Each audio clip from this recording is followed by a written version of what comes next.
So, if I was to give you millions of monies today, what would you do with it? So, in Zambia here, let me say 100 million kwacha. What would you do with it today? Like, I was just to give it to you today. Would you buy a house? Would you buy your favorite car? Would you buy the best clothing, the most expensive clothing? Uh, what would you do with that money?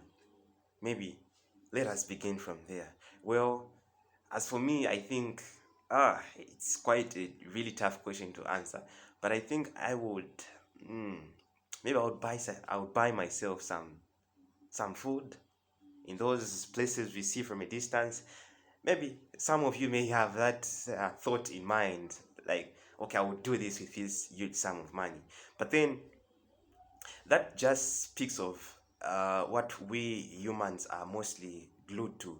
We are glued to more material things than anything else. We forget about uh, the main priorities that matter in our lives, and the main priorities that matter in our lives should be God above everything else, because actually in the first place He is the giver of what we have, everything we own, everything that is created upon the surface of the earth. So, in this lesson, it's more of just an overview of the lesson we had yesterday entitled Giving Back.